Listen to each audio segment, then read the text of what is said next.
এখান থেকেই দেখা যাচ্ছে চন্দ্রনাথ পাহাড়, অনেক উপরে চন্দ্রনাথ মন্দিরটি।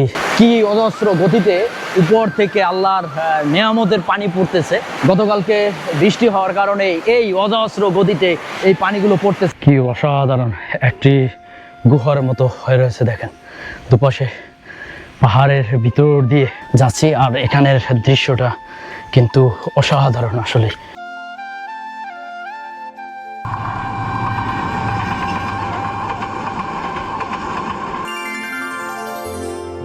শুভ সকাল চট্টগ্রাম। আজ 7ই আগস্ট 2026। আজকে যাচ্ছি জর্জরিয়া টেলে। এজন্য আমি চলে আসি একে খান মোড়ে নূরে আল মদিনা ফিলিং স্টেশনের সামনে। আর এখানে অনেকগুলো পাবলিক ট্রান্সপোর্ট রয়েছে। আমি একটি ট্রান্সপোর্টে উঠে পড়ি এবং চলতে শুরু করি সীতাকুণ্ডর উদ্দেশ্যে। সীতাকুণ্ড থেকে মাত্র 1 কিলোমিটার উত্তর পাশেই চলে আসতে হবে। আর রাস্তার ওপাশে নামার পরে এই ওপাশ থেকে বের হয়ে এপাশে চলে আসতে হবে।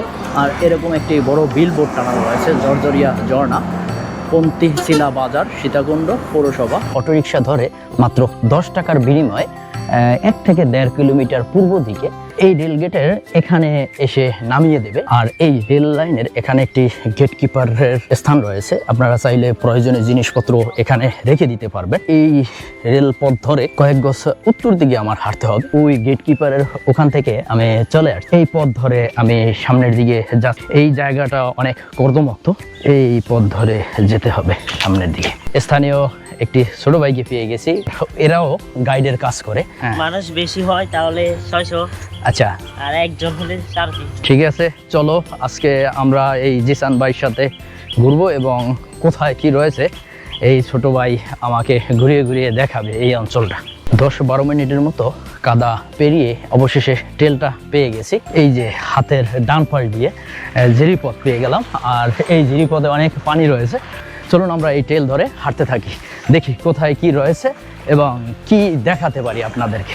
গত রাত্রে প্রচুর বৃষ্টি হয়েছে এবং সকালবেলাও বৃষ্টি হওয়ার কারণে পানির পরিমাণটা অনেক বেশি রয়েছে। আর ছোট ভাই জিসান সামনে সামনে যাচ্ছে, আর দেখানো পথে পথেই আমি যাচ্ছি।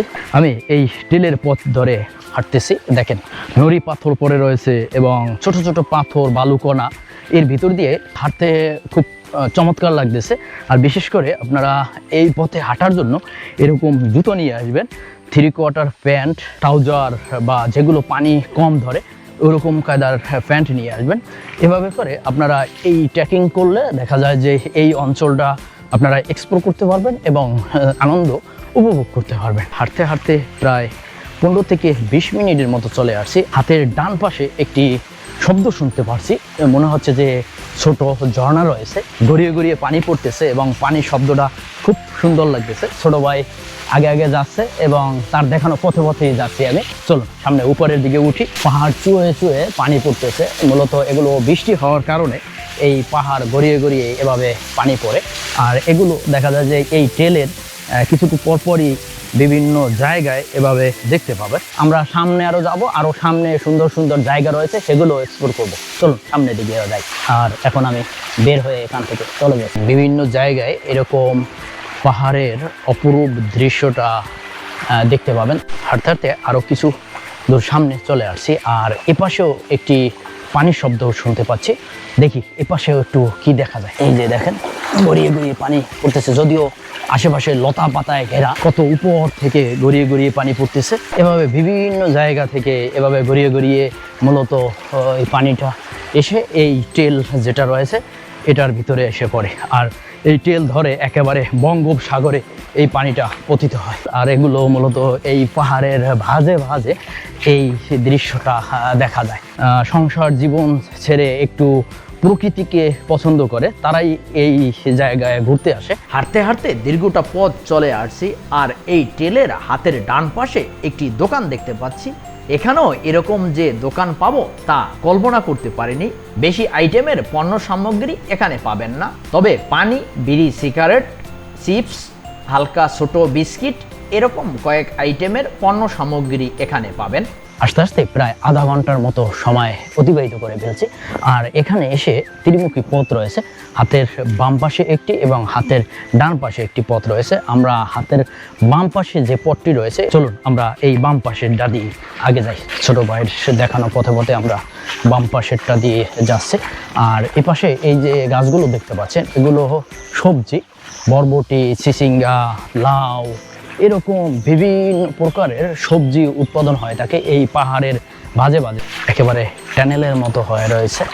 আর এই টানেলের ভিতর দিয়ে অল্প অল্প গতিতে পানি পড়তেছে। তার দেখানো পথে তার পিছনে পিছনেই যাচ্ছি। আর চলার পথটা কিন্তু আসলে অসাধারণ। চলতে চলতে আরও কিছু দূর এগিয়ে আসলে এখানেও দুটি পথ রয়েছে, একটি হাতের ডানে আর একটি হাতের বামে। বাম পাশের যে পথটি রয়েছে, এই পাহাড়ি পথ ধরে আমরা উপরের দিকে উঠতে থাকি। অনেকে একেবারে সকালে চলে আসছে, তারা নামতেছে, আমরা এখন উপরে উঠতেছি। আমরা মাত্র আসছি আর এরা চলে যাচ্ছে। দেখা শেষ ভাই? হ্যাঁ ভাই, সুন্দর আছে। সুন্দর আছে। এই পথ ধরে আমরা পাহাড়ের উপরের দিকে উঠতেছি। আর আমার সামনে অনেক লোক রয়েছে, তারা উঠতেছে ধীরে ধীরে। অনেকগুলো পাহাড় দেখা যাচ্ছে। এখান থেকেই দেখা যাচ্ছে চন্দ্রনাথ পাহাড়। উই অনেক উপরে চন্দ্রনাথ মন্দিরটি দেখা যাচ্ছে এখান থেকে। চন্দ্রনাথ পাহাড়ের উত্তর পাশেই রয়েছে মূলত এই জায়গাটা, খুবই চমৎকার। আমরা এই পাহাড়গুলো বেয়ে উপরে উঠে চলে আসছি। আমার সামনে সামনে ছোট ভাই যাচ্ছে। ওয়াও, অসাধারণ অসাধারণ, দেখেন কি অবস্থা। ছোট ভাই জিসান সামনে সামনে যাচ্ছে, তার দেখানো পথে পথে যাচ্ছি। আর এখানের দৃশ্যটা কি অসাধারণ, একটি গুহার মতো হয়ে রয়েছে। দেখেন দুপাশে পাহাড়ের ভিতর দিয়ে মূলত ওই নিচ থেকে উপরে চলে আসছি আমরা। আর আমার সামনে ছোট ভাই জিসান আছে, যাচ্ছে, এবং তার দেখানো পথে পথেই আমি যাচ্ছি। বিভিন্ন জায়গা থেকে এভাবে উপর থেকে পানি গড়িয়ে গড়িয়ে পড়ছে। কয়েক দিক থেকে মূলত এই পানিটা এসে জমা হয়েছে। ওয়াও, এই যে পানির পরিমাণটা বেশি, আর এখানের দৃশ্যটা ওয়াও, খুবই অসাধারণ। দেখেন এদিক থেকে পানি গড়িয়ে গড়িয়ে যাচ্ছে আর এদিক থেকে আসতেছে পানি। আমরা এদিকে ঝর্ণা রয়েছে, এই ঝর্ণার দিকে যাচ্ছি। তবে পানির পরিমাণটা একটু বেশি মনে হচ্ছে এখান দিয়ে। কত প্রচণ্ড গতিতে এই পানিটা পড়তেছে।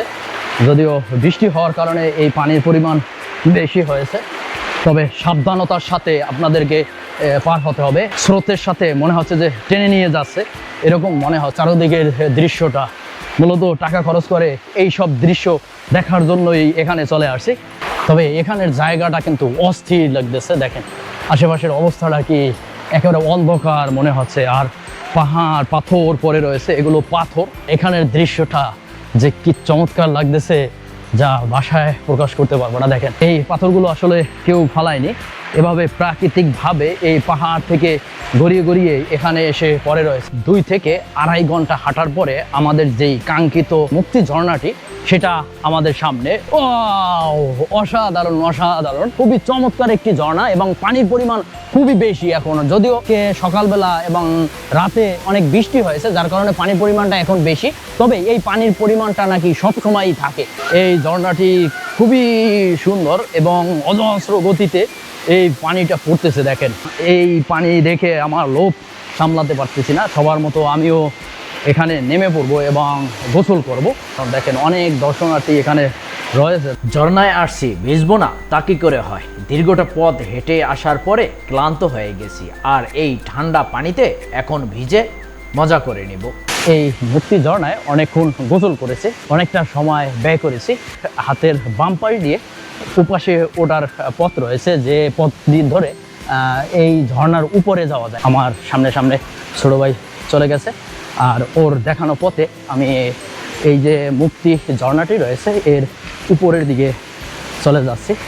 এই মুক্তি ঝর্ণার উপরের অংশের দৃশ্য এরকম দেখা যায়। আমরা পিছনে মুক্তি ঝর্ণা ফেলে এপাশে চলে আসছি। আর এদিকে দেখতে পাচ্ছি কিছু ঘাগরা বনের মতো রয়েছে। এই ঘাগরা বনের ভিতর দিয়ে এই ট্রেকিংয়ের পথ ধরে চলে আসছি। মুক্তি ঝর্ণা পার হয়ে উপরে চলে আসছি। আর এখানেও একটি ঝর্ণা রয়েছে, অনেক উপর থেকে গড়িয়ে গড়িয়ে পানি পড়তেছে। খুবই চমৎকার দৃশ্য, দেখেন অসাধারণ অসাধারণ। আসলে এই সব দৃশ্য দেখার জন্যই এই অঞ্চলে এসেছি। খুব সাবধানতার সাথে উপভোগ করবেন। এখানে অনেক ভাইরা আসছেন কোথা থেকে? 4 জন ফেনী থেকে আসছেন আর 2 জন আছেন এই স্থানীয়। যাক, এই ভাইরাও উপভোগ করতেছে আর আমি আসছি চট্টগ্রাম থেকে আর এরা আছে ফেনী থেকে। এরকম দেখা যায় যে এই সব দৃশ্যগুলো দেখার জন্য ঢাকা চট্টগ্রাম থেকে শুরু করে দেখা যায় যে বিভিন্ন স্থান থেকে মূলত এই সব অঞ্চলগুলো দেখার জন্য আসে। কারণ এখন বর্ষার সিজনে থাকার কারণে এই সব জায়গাগুলো খুবই অসাধারণ দেখায়। দেখেন আমার সামনে একটি ঝর্ণা রয়েছে, কি অসহস্র গতিতে এই পানিটা পড়তেছে এবং এখানে যাওয়াটা খুবই বিপজ্জনক। তাই আপনারা যারা এই সব অঞ্চলে আসবেন খুবই কেয়ারফুলি চলাফেরা করবেন এবং যেখানে বিপদ হয় এই সব জায়গাগুলো এড়িয়ে চলবেন। আনন্দ করতে গিয়ে বিপদ ডেকে আনবেন না। আমি এই পাশ ধরে নিচের থেকে উপরে উঠে চলে আসি আর এখানের দৃশ্যটা দেখেন কি চমৎকার। আর এটাও একটি ঝর্ণা, 6 নম্বর বা 7 নম্বর পজিশন রয়েছে আর উপরে ওই পর্যন্ত দেখা যাচ্ছে। আর একটু আমরা সামনের দিকে যাব। কি অসাধারণ গতিতে এই পানিটা পড়তেছে, প্রচণ্ড গতিতে। তবে এই সব জায়গায় নামাটা কিন্তু খুবই বিপজ্জনক, আপনারা এই কাজটা ভুলেও করবেন না। এই উপর থেকে গড়িয়ে এই নিচে অনেকগুলো স্টেপ ধরে এই পানিগুলো পড়তেছে। দেখেন কি অনেক দূর পর্যন্ত দেখা যাচ্ছে, অজস্র গতিতে পানিটা ঝরছে। আর সামনের এই পথগুলো অনেকটা শ্যাওলা পরে রয়েছে এবং খুবই পিছিল। এইগুলো সাবধানতার সাথে আপনাদেরকে পদক্ষেপ নিতে হবে। 6 থেকে 7টা স্টেপ পার হয়ে এই পজিশনে চলে আসছি। আর এখানে গাতার মতো রয়েছে, পথ যদিও নেই, এই সাইড দিয়ে উপর দিয়ে যাওয়া যায়। এই পথ ধরে যাব, চলুন। একেবারে পাশ দিয়ে পার হয়ে আমরা এই বিপজ্জনক পথ দিয়ে সামনে চলে আসছি। আর শ্যাওলা পরে রয়েছে, অনেক শ্যাওলা, খুবই বিপজ্জনক মনে হচ্ছে। এই আমার সামনে অনেকজন লোক রয়েছে, এখানে একটা গ্রুপ চলে আসছি যারা সবাই মজা করার জন্য আছে। একটা দৃশ্য যে কি চমৎকার, যা ভাষায় প্রকাশ করতে পারবো না। দেখেন উপর থেকে আল্লাহর নেয়ামতের পানি পড়তেছে। এগুলো মূলত রহমতের পানি বা বৃষ্টির পানি। গতকালকে বৃষ্টি হওয়ার কারণে এই অজস্র গতিতে এই পানিগুলো পড়তেছে। দেখেন একেবারে ভাঁজে ওই উপর থেকে গড়িয়ে স্টেপ বাই স্টেপ এই পানিগুলো গড়িয়ে পড়তেছে। এই দৃশ্য না দেখলে আসলে কোনোভাবে বোঝানো যাবে না যে এত সুন্দর দৃশ্য বাংলাদেশে রয়েছে, খুবই অসাধারণ। তবে এর জন্য অনেকটা পথ হেঁটে এই জায়গায় আসতে হয়, যদিও জায়গাগুলো অনেক পিছিল, তাই সাবধানতার সাথে আপনাদেরকে এই সব জায়গাগুলো পার হতে হবে। অনেকটা পথ ট্রেকিং করে চলে আসছি, সবাই ভিজতেছে এবং আনন্দ মজা করতেছে, খুবই অসাধারণ। ওয়াও, ও হো হো হো হো। চলো, যত উপরের দিকে যাচ্ছি ততই পিছিল মনে হয়, তবে জায়গাগুলো অসাধারণ। যত যাচ্ছি তত মুগ্ধ হচ্ছে, সামনে হেঁটে চলছি আর এই ঝরঝরিয়ে টেইলে বাঁশ বাগান এবং এর ভিতর দিয়ে ঝরঝরিয়ে পানি পড়তেছে, খুবই অপরূপ দৃশ্য। এই দৃশ্যগুলো মূলত দেখার জন্য এই অঞ্চলে আসা। কোথা থেকে যে পানিগুলো পড়তেছে, হাঁটতে দীর্ঘটা পথ হেঁটেছি। রওনা দিয়েছিলাম তখন 9টা বাজে, এখন সময় 1টার মতো বেজে গেছে। অনেকগুলো ঝর্ণা ক্যাসকেড পার হয়ে আমরা একেবারে উপরে চলে আসছি। আর এখানের দৃশ্যটাও খুব চমৎকার, আর এই দৃশ্য উপভোগ করছি। আর অনেক ক্ষুধা পেয়ে গেছে, যার কারণে আমার কাছে কিছু বিস্কিট এবং কাঠবাদাম খেজুর রয়েছে, এগুলো খাবো। আর একটু পানি নিয়ে আসছি, এই পানি খাবো এবং এই শক্তি সঞ্চার করে তারপরে আবার পিছনের দিকে চলে যাব। সামনে আর যাওয়ার মতো জায়গা আছে, তবে কোন জায়গায় যে গিয়ে শেষ হয়েছে তার কোনো চিহ্ন আমরা পাচ্ছি না। তবে এই পর্যন্তই আমরা সমাপ্ত ঘোষণা করে পিছনের দিকে চলে যাচ্ছে। এগুলো শুকনো খাবার, আপনারা যারা ট্রেকিংয়ে আসবেন তারা এই কাঠবাদাম, খেজুর, বিস্কিট বা কলা টাইপের এইরকম কিছু নিয়ে আসবেন, কারণ প্রতিমধ্যে হাঁটার পরে 2-3 ঘন্টা পরে ক্লান্ত হয়ে যাবেন। আর সাথে করে ছোট বোতলে কিছু পানি নিয়ে আসবেন। পিছনের ঝর্ণাগুলো দেখে একেবারে আবার এখানে মাছ পথে চলে আসছি। আর আমাদের নিচের দিকেই রয়েছে একটি ঝর্ণা, এই নিচেই। আর আমাদের এখান দিয়ে বিকল্প একটি যাওয়ার পথ রয়েছে, কারণ এইটা একটু পথটা বিপজ্জনক, যার কারণে আমরা এই হাতের ডান পাশ দিয়ে ধরে এই পাহাড়ের উপর দিয়ে ওপাশে চলে যেতে পারবো। মুক্তির ঝর্ণা রয়েছে ওই ঝর্ণাটার একেবারে সামনে। মুক্তির ঝর্ণাটির কাছে আসলে এখানে দেখতে পাচ্ছি আরও 10 জন পর্যটক, তারাও এখন বের হয়ে চলে যাবে। তারাও চট্টগ্রাম থেকে এসেছে, তাদের সাথে পরিচিত হয়ে আমরা সবাই একসাথে গল্প করতে করতে বের হয়ে চলে যাচ্ছি। যাবার সময় এই পথটি একটু শুকনো ছিল, চলার জন্য খুব উপযোগী ছিল। ঘুরি ঘুরি বৃষ্টি হওয়ার কারণে এখন একেবারে চলাচলের অনুপযোগী হয়ে গেছে। আমরা বিভিন্ন জায়গায় আছাড় খাচ্ছি। অনেক কষ্ট করে অবশেষে চলে এসেছি রেল লাইনের কাছে। রেল লাইনের কাছে আসতেই এখানে রেলের শব্দ পাচ্ছি। দূর থেকে একটি গাড়ি আসতেছে। এই গাড়ি যাওয়ার দৃশ্যটিও একটু উপভোগ করব এখানে দাঁড়িয়ে থেকে। এর মতো বিদায় নিচ্ছি, দেখা হবে অন্য কোনো এপিসোডে। ততক্ষণ পর্যন্ত আপনারা ভালো থাকুন, সুস্থ থাকুন। আর আমার ভিডিওগুলো যদি ভালো লেগে থাকে তাহলে আমার চ্যানেলটি সাবস্ক্রাইব করবেন, পাশে থাকা বেল আইকনটি প্রেস করবেন।